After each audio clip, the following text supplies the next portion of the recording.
आकर के कुर्सी को देखते ही बूढ़ा नेता भी जवान हो जाता है। कुर्सी को देखते ही बूढ़ा नेता भी जवान हो जाता है। पद मिलते ही निर्बल भी बलवान हो जाता है। और वक्त सबसे बड़ा है, वक्त से बड़ा कोई नहीं। वक्त साथ दे तो चाय बेचने वाला भी देश का प्रधान हो जाता है। चाय बेचने वाला भी देश का प्रधान हो जाता है। चार पंक्ति पढ़ता हूं कि जो लड़के लड़की के चक्कर में पड़ते हैं, माँ बाप की बातों पर ध्यान नहीं धरते हैं। हमने ऐसे कई सलमान और संजय दत्त देखे हैं जो उदयपुर की सिटी बस में कंडक्टरी करते हैं। बड़े मामले खराब भाई साहब। और दो पंक्तियां जरा ताली वाली बजाना ढंग से। बेटा तू फोटो खींच ले मेरा, घर जाके औरत को भी दिखाना पड़ेगा कि मैं यहीं गया था कवि सम्मेलन में। वो एक बार मेरे हाँ खुद की औरत को ही दिखाऊंगा, दूसरे की थोड़ी दिखाऊंगा। वो ऐसा मेरे शादी के समय आ गया। एक बार मेरी शादी हुई अरविंद जी भाई साहब, यानी एक बार ही होती शरीफ आदमी की। तो वो फोटोग्राफर आया, बोला दवे जी आपका फोटो लेना। मैंने कि ले। एक फोटो इधर से, एक इधर से, एक इधर से, 3 फोटो ली और चलता बना। आधे घंटे बताया पान वान चबा के। बोले आपकी पत्नी का फोटो लेना। मैंने कि ले। एक इधर से, एक उधर से, कुर्सी पे चढ़ जा, स्टूल पे चढ़ जा, बेंच पे चढ़ जा। और मेरी पत्नी से बोले इधर देखिए, मुस्कुराइए, शर्माइए, गर्दन ऊपर करिए। मैंने क्या कर रहा है? वो बोले मैं सेट कर रहा हूँ। मैंने वारा तू सेट करेगा तो मैं क्या तेरे को भेंट करूंगा क्या? बड़ी मुश्किल से तो मामला सेट हुआ है। ये छोरे बेचारे पूरा मोहल्ला घूम के आ गए, पूरा मेला घूम के आ गए। वो नहीं है जिसको ढूंढने गए थे। तो इन्हें कहा कवि सम्मेलन का ही आने लो। जो लड़के लड़की के चक्कर में पड़ते हैं, जो लड़के लड़की के चक्कर में पड़ते हैं, माँ बाप की बात भैया, जो लड़के लड़की को देखकर मुस्कुराते हैं, उन्हें देखकर इलू इलू गीत गाते हैं। आप मानो चाहे मत मानो, वो सप्लीमेंट्री में भी फेल हो जाते हैं। और सप्लीमेंट्री में फेल होने के बहुत टेंशन है। जो सप्लीमेंट्री में फेल हो जाता उसको नहीं मिलती है ढंग की छोरी, और जो मेरिट में पास होता उस अय्यर को भी मिल जाती बबीजा जैसी गोरी। ये मामला है भाई साहब। ये कुमावत साहब आपको मजा आ रहा है? बहुत बढ़िया है। आपको देख के मुझे 4 पंक्ति न जाने क्यों याद आ गई कि किसी को गीता अच्छी लगती है तो किसी को सीता अच्छी लगती है, और जिनका दिल जेठा लाल की तरह होता है उन्हें सिर्फ बबीता अच्छी लगती है, उन्हें सिर्फ बबीता अच्छी लगती है। अरविंद जी भाई साहब आपके बारे में कुछ भी नहीं कहूँगा, भले आपके सर पे बाल थोड़े कम हैं। हाँ नहीं कहूँगा, क्योंकि एक आदमी के सर पे सिर्फ 2 महिलाएं हाथ फेरती है। एक माँ हाथ फेरती है और एक पत्नी हाथ फेरती है। जब माँ हाथ फेरती है तो बाल बढ़ना प्रारंभ होते हैं।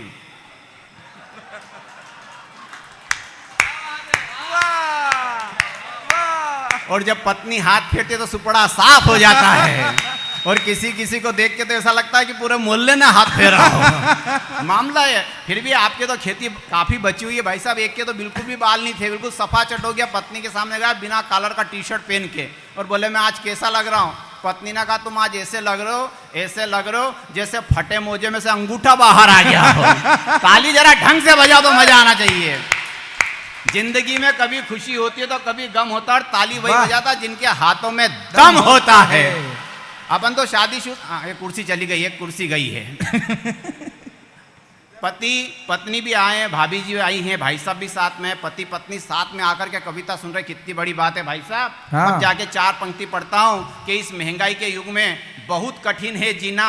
अच्छे अच्छे रुस्तमों का निकल जाता है पसीना, और जो बीबी के होते हुए भी हंस ले मुस्कुरा ले, समझ लो उसी आदमी का 56 इंची सीना। वाह। तो आज के मोदी जी आप ही हैं भाई साहब। मोदी जी के बारे में अपन कुछ नहीं कहेंगे। मेरा आपसे कहना कि आगे आके बैठ जाओ, यहाँ जगह खाली पड़ी है। आ जाओ, आ जाओ। ये मत सोचो कि नीचे बैठने से आपके कपड़ों की हालत अजीब हो जाएगी। ये सोच कर बैठ जाओ कम से कम वतन की मिट्टी नसीब होगी, कम से कम वतन की मिट्टी नसीब होगी। वाह वाह वाह, मेरी बात का असर हुआ है। कुछ लड़के आए हैं। हाँ बिल्कुल कमलेश भैया, बंटी जैसा हास्य का। हाँ आ जाओ बेटा, आगे आ जाओ, आगे आ जाओ। आप कोई नहीं मना करेगा। तेरे भी चश्मा लग रहा है, मेरे भी चश्मा लग रहा है, कोई दिक्कत नहीं है। हाँ ये लड़के बेचारे बड़े दुखी होते हैं। इन कुंवारों का दर्द मुझे पता है, क्योंकि एक जमाने में मैं भी कुंवारा हुआ करता था। तब अरविंद जी 4 पंक्तियां पढ़ता हूं, और आप दोनों हाथ उठा रहे ताली बजा। आज के कवि सम्मेलन के हीरो आप ही हैं। आपकी हेल्थ हाइट देख के भी लगता है कि यहाँ पे खाते पीते लोग भी रहते हैं। हाँ तो भैया तुम 5 जने आगे पांडवों को प्रणाम करता हूँ और पंक्तियां पढ़ता हूँ। स्वागत है। कि जिन लड़कों के आगे पीछे जिन लड़कों के आगे पीछे लड़कियों के मेले लगते हैं, उन लड़कों के कुछ बरसों के बाद मेले में केले के ठेले लगते हैं। और वही लड़की आती है 15 साल बाद और धीरे से बोलती है तेरा गोपाल मामा इन्हें नमस्ते करो। तब जाकर के अखड़ती है भाई साहब, और अपन ताली ढंग से नहीं बजा रहे हैं। कमलेश भैया, मेरा तो कहना है कि हंसो, जोर लगाकर हंसो, हंसने के लिए पूरी नाइट है, मगर खड़े खड़े जोर लगा के वही हंसे जिनकी पेंट कमर में से टाइट है, वरना दूसरा आइटम हो जाएगा। इधर देखो लठ लेके बैठे हुए दादा, उधर पुलिस वाले लठ लेके बैठे हुए, आदमी करे तो क्या करे, आदि तो हालत नहीं खराब हो रही है हमारी। एक बार मैं कविता पढ़ रहा, पीछे से बीच में से एक लठ लेके आ गए पुलिस वाले भाई साहब। मैंने कहा भाई साहब मेरी कविता पसंद नहीं आ रही हो तो मैं बैठ जाऊं? वो बोले तू तो पढ़, मैं तो उसको ढूंढ रहा हूं जिसने तेरे को बुलवाया है। मैंने यहाँ तो अरविंद जी ने बुलवाया अपने को। पुलिस वालों के बारे में कभी कुछ नहीं कहता हूँ, इसलिए नहीं कहता हूँ क्योंकि पुलिस हमारे लिए यहाँ आती है। पहले 4 पंक्ति पुलिस के सम्मान में पढ़ दूं ताकि मैं यहाँ से सम्मान से अपने घर तक जा सकूं। हाँ, पुलिस हमारी रक्षा के लिए अपना घर परिवार छोड़ देती है, बीवी और बच्चों का प्यार छोड़ देती है। इनके त्याग और समर्पण को मैं प्रणाम करता हूँ। ये हमारी खुशी के लिए अपना त्योहार छोड़ देती है, अपना त्योहार छोड़ देती है। लेकिन कब तक पुलिस की तारीफ करो भाई साहब, नहीं कर सकते ज़्यादा देर। पुलिस और नेता को हम ज़्यादा देर नहीं पचा सकते। और नेताओं के बारे में कुछ नहीं कहूँगा। राजनीति का मामला ऐसा हो गया बेटा भाई साहब के खाओ पियो ऐश करो ने घाटे का बजट पेश करो। वो 2 पंक्ति मुझे याद आ गई कि पत्नी ने पति से कहा कि जंगल में जब कोई शेर निकलता है तो माँ कहती है बेटा छुप जा वरना शेर खा जाएगा, और शहर में जब कोई नेता निकलता तो बीबी कहती है कि छुप जा वरना चंदा लेने आ जाएगा। तो बड़े टेंशन है नेताओं के, और नेता बड़े हाजिर जवाबी होते हैं। एक बार एक नेताजी माइक पे आए और अब बोले देश को आगे किसने बढ़ाया? भारतीय जनता पार्टी ने, नरेंद्र मोदी जी ने। देश नरेंद्र मोदी जी के राज में आगे बढ़ रहा। अचानक पजामे का नाड़ा टूट गया। अब पजामा नीचे की तरफ जा रहा है। अब नेताजी की हाजिर जवाबी का मजा लेना और देखना। नेताजी ने कहा देश बहुत ऊपर जा रहा लेकिन अभी कुछ समय से देश नीचे जा रहा है, इसको संभाल कर पकड़ कर ऊपर उठाने की जरूरत है। और फटाक से नाड़ा बांध दिया और एक सूत्र में बांध दिया। बजाओ जोरदार ताली नेताओं के सम्मान में। मैं तो भाई साहब पुलिस वाले भाई साहब, मैं नागदा की बताता हूँ। मैं पहले नागदा जंक्शन में रहता था। नागदा की स्थिति बड़ी खराब है भाई साहब। मैं पुलिस स्टेशन में गया तो पुलिस वाले भाई साहब चोर को मार रहे और मारने के साथ साथ अनशन गालियाँ दे रहे। तो मैंने उन्हें एक दोहा सुनाया, आपने भी सुना होगा। ऐसी वाणी बोलिए मन का आपा खोए, ओरण को शीतल करे आपो शीतल होए। अब वो पुलिस वाला बोला अब ये पंक्तियाँ मेरे से सुन। अब वो पुलिस वाले का जवाब अच्छा लगे तो तालियां बजाना। बिल्कुल। पुलिस वाला बोला कि ऐसी गाली दीजिए चोर चरण में आए, आधा माल खुद रखे और आधा हमें दे जाए। तीन तो अक्षर है भाई साहब पुलिस में, पू ली स। पू मतलब पुकारा, ली मतलब लिया, और स मतलब सटका। इससे ज्यादा का टेंशन है तो अपन तो शादीशुदा आदमी। मैंने तो बेटा स्कूल चलाया, स्कूल में बहुत सारे टेंशन हो जाते हैं। और मैं प्यार मोहब्बत की भी बातें करूंगा, तुम चिंता मत करो। एक बार मुझे भी एक लड़की से हो गया प्यार। अच्छा। उसके प्यार में मैं रहने लगा दिन भर बेकरार। उसे रोज गुलाब का फूल और न जाने क्या क्या गिफ्ट आइटम ले जाकर देता था। वो मुझे आई लव यू कहती थी और मैं उसे आई लव यू कहता था। मगर एक दिन उसने एक पढ़े लिखे लड़के से शादी कर ली। उस दिन से खत्म अपनी जिंदगी से प्यार का ये खेल हो गया। वो 12वीं पास हो गई और मैं 10वीं में 3 बार फेल हो गया। ये घटना घट जाती है भाई साहब। एक लड़के ने लड़की को फोन लगाया। क्या प्रेम है। एक लड़के ने लड़की को फोन लगाया और उससे कहा कि तू कब आएगी, मेरे साथ 7 फेरे कब फिरेगी। मेरा दिल तेरी याद में बर्नर जैसा जल रहा है। तो लड़की ने कहा कि आज तो मैं नहीं आ सकती क्योंकि आज तो मेरा गोद भरे का कार्यक्रम चल रहा है। ये स्थितियां हो गई भाई साहब। बच्चे खतरनाक जवाब देते हैं कि बाप ने बेटे से कहा बेटा जल्दी से लड़की पसंद कर ले, लड़की में गुण देख, ये मत देख वो काली है, गोरी है, सांवली है या भूरी है। तो बेटे ने कहा पापा अगर लड़की में गुण ही देखने तो अपनी काम वाली बाई क्या बुरी है, सर्वगुण संपन्न है। तो ये बच्चे होगा खतरनाक। तो मैं 4 पंक्ति पढ़ता हूँ कि शादी से पहले आदमी का चेहरा रहता खिला खिला, कोई कहता उसे खर्चीला, कोई कहता शर्मिला, कोई कहता रोबीला, मगर शादी के बाद बीबी ऐसा धोती है, ऐसा निचोड़ती है, ऐसा झटकारती है कि पजामे जैसा हो जाता ढीला ढीला। सूझ नहीं पड़ती किसी को। किसी ने वतन के खातिर जान दी तो किसी ने मोहब्बत के खातिर जान दी, मगर मेरे एक दोस्त ने तो इसलिए जान दी क्योंकि उसकी बीबी ने बासी बनियान में चाय छान दी। ये तक घटना घट जाती है भाई साहब। और ये गौरव कह रहा था इससे कि मैं तुझे लाल किले पे भिजवाऊंगा। बिल्कुल ये भिजवा सकता है क्योंकि ये 3 बार लाल किले पे गया है। ये अलग बात है कि कविता पढ़ने के लिए नहीं गया, कविता सुनने के लिए गया था। बहुत बढ़िया होशियार व्यक्ति है भाई साहब। एक बार मुझे अमेरिका से कवि सम्मेलन का ऑफर आया, बोले दवे जी आपको आना। मैंने कहूँगा पर एक आदमी साथ में लाऊंगा। बोले ऐसा क्यों? मैंने कि मेरी स्टाइल ऐसी, मैं कहीं भी जीवन में अकेले नहीं जाता हूँ। है नहीं, सही बात है कि मेरे को अंग्रेजी नहीं आती, मैंने जुगाड़ फंसाया। तो क्या लिया ना, उसका भी खर्चा उठा लेंगे। अब मैं साहब अरविंद जी के पास में गए, इतना टाइम नहीं।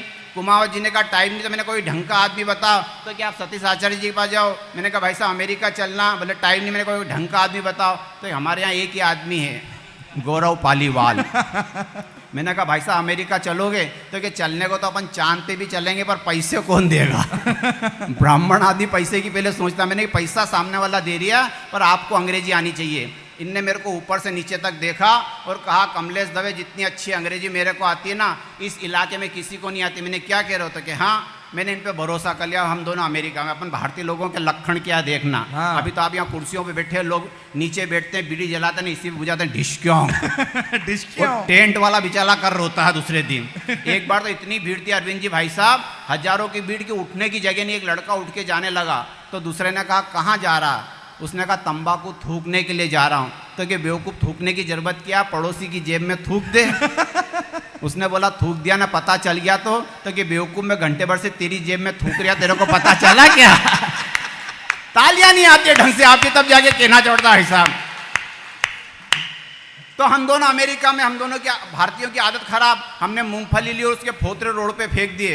अब उधर से एक अंग्रेज आया हट्टा कट्टा चड्डा पहन के, और जैसे ही फोतरे देखे अंग्रेजी में गाली देना शुरू, idiot fidiot and band send government aster faster. मैंने कहा गौरव भैया गाली दे रहा है। तो कि पल्ले पड़ रही, समझ में आ रहा है। मैंने समझ में नहीं, अंग्रेजी में जवाब दो। ये बोले एक गलती माफ, मगर दूसरी गलती करी तो पूरी फाइल साफ कर दूंगा। मैंने कहा ठीक। हम आगे बढ़े, हमने केले लिए और छिलके रोड पे फेंक दिया। उधर से एक मैडम है स्कर्ट फिस्कर्ट पहन के, और जैसे ही छिलके पे पैर रखा है, बापड़ी धड़ाम से गिर पड़ी और खड़ी होते से गाली देना शुरू, idiot fidiot and band send. मेरे भाई साहब गाली दे रही है तो कि पल्ले पड़ रहे। मैंने पल्ले नहीं, अंग्रेजी में जवाब दो। अब गौरव पालीवाल का जवाब अच्छा लगे तो इस कवि सम्मेलन को कवि सम्मेलन बनाना।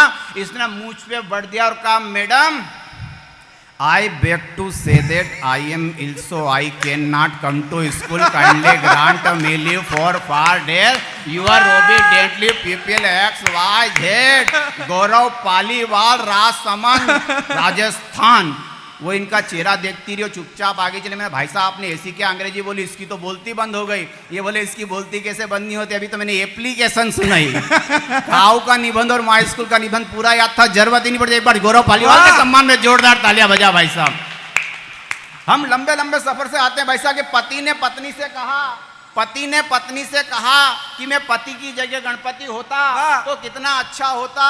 तू मुझे रोज देसी घी के लड्डू खिलाती तो मेरी हेल्थ सुधर जाती। तो पत्नी ने कहा तुम्हारी हेल्थ के साथ साथ मेरी भी तो हेल्थ सुधर जाती। मैं भी तो रोज देसी घी के लड्डू खाती और हर साल तुम्हारा विसर्जन कर करके नए गणेश जी ले आती।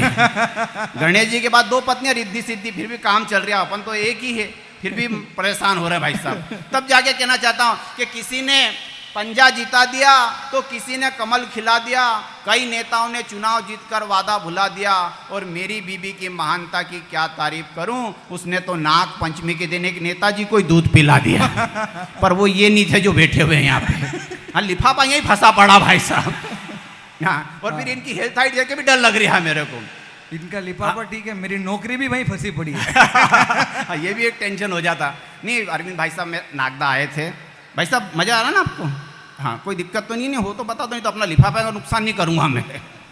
वो अरविंद जी, कुमावत जी हमारा नागदा आ गया सतीश जी के साथ में। तो नागदा में चंबल नदी है, चंबल नदी में एक बच्चा गिर गया।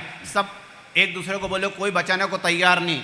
सबसे पहले हमारे कुमावत साहब नदी में कूद गए और बच्चे को बचा करके बाहर ले आए, तो अरविंद जी ने पीठ थपथपाई कि कुमावत साहब आपने राजसमंद की इज्जत रख ली। कुमावत साहब बोले कि इज्जत की ऐसी की तैसी, पहले बताओ कि धक्का किसने दिया था। तो ये घटना हो जाती है, तब जाकर के कहने की कोशिश करता हूँ।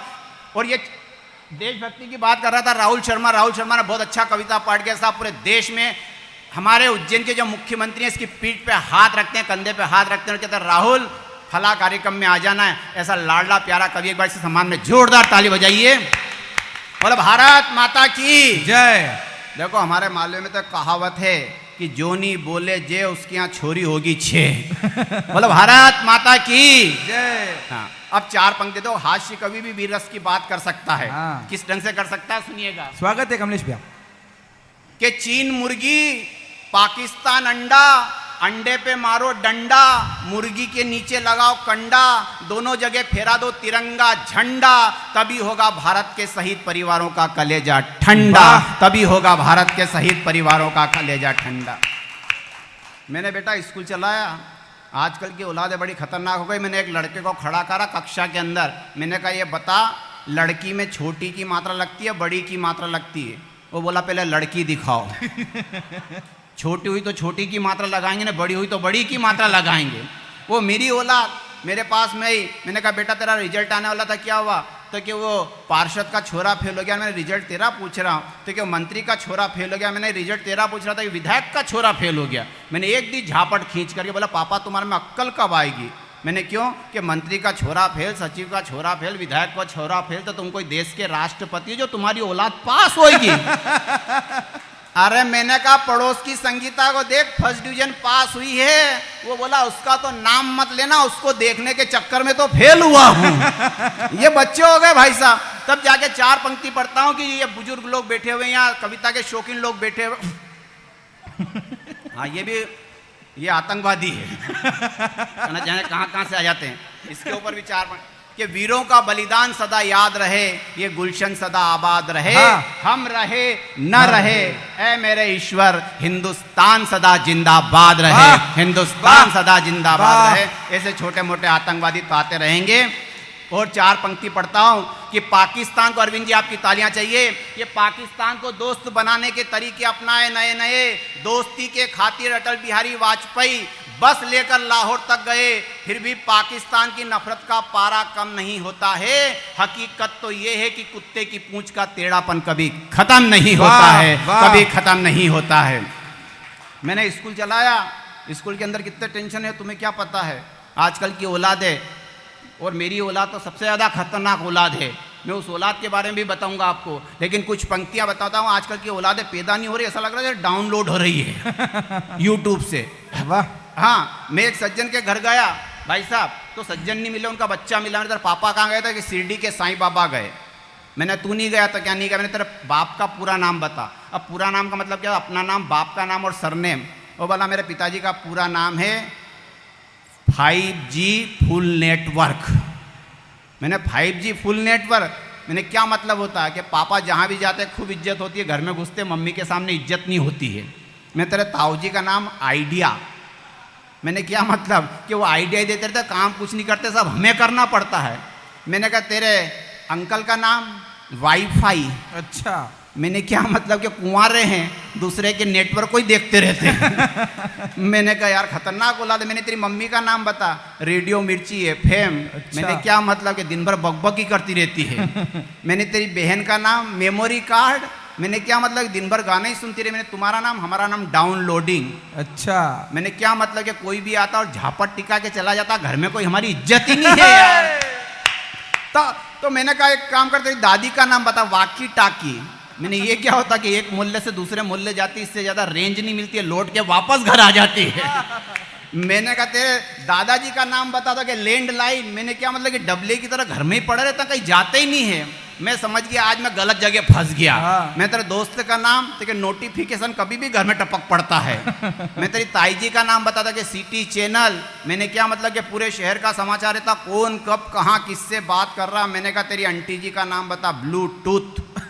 मैंने क्या मतलब? कि पेट में कोई बात टिकती नहीं, इधर की बात उधर 2 मिनट में ट्रांसफर। और आखिरी का जवाब अच्छा लगे तो इस कवि सम्मेलन में कवि सम्मेलन बनाना। मैंने कहा पड़ोस की छत पे जो आंटी जी कपड़े सुखा रहे उनका क्या नाम है? वो बोला मेरी मम्मी कहती है पापा का रिचार्ज वाउचर है। पापा इसी को देख के मुस्कुराते हैं और ताली उन्होंने बजे जिनके मामले कुछ ठीक ठाक नहीं है भाई साहब। और यहाँ अरविंद जी भाई साहब, मैं यहाँ आया तो बड़ा खुश हुआ आपके इस क्षेत्र में। यहाँ एक से एक कलाकार लोग हैं। मैं आया तो एक सज्जन का बीच का दांत टूटा हुआ, मैंने पत्नी ने बेलन फेंक के मार दिया क्या? बोले नहीं मैंने गिर पड़े। तो कह नहीं, तो मैंने किसी ने पहलवान ने मुक्का मार दिया क्या अरविंद जी जैसे ने? तो कह नहीं, तो मैंने फिर टूटा के तो बोला मैंने मेरा हाथ से ही तोड़ लिया। अब मैंने क्यों तोड़ लिया? तो उसका जवाब 4 पंक्ति में अच्छा लगे तो आशीर्वाद देना। वो बोले कि नई नई स्टाइल है, नया आजकल का ट्रेंड है, मेरे भी शहर में कई सारे फ्रेंड है और मेरे टूटे हुए दांत का राज बताता हूं, ये मेरा सिगरेट रखने का स्टैंड है। ये इतना खतरनाक। तब 4 पंक्ति पढ़ता हूं कि जो प्यासे की प्यास ना बुझा सके वो सागर किस काम का, जो अपने मालिक को बर्बाद कर दे कर्मचारी व नौकर किस काम का, और तुम्हारे आशियाने में ऐसो आराम के बेशकीमती सामान रखने की जगह है, अगर माँ बाप को रखने की जगह नहीं तो वो घर किस काम का, वो घर किस काम का, वो घर किस काम का। अरविंद जी भाई साहब, आपने जो कहा था वो पंक्तियां मुझे याद है। आपकी बात को मैं आगे बढ़ाता हूं। आप चाहते हैं कि कुछ अच्छी पंक्तियां, तो हम सब चाहते हैं भाई साहब, हाँ बिल्कुल, हम सब चाहते हैं कि माता पिता की, आओ भाई साहब चाय लेके। ब्राह्मण आदमी को खड़ा कर दिया, अब चाय पिलाओगे। कुछ नहीं तो पार्षद तो बन ही जाओगे। हाँ ठीक है, कोई दिक्कत नहीं।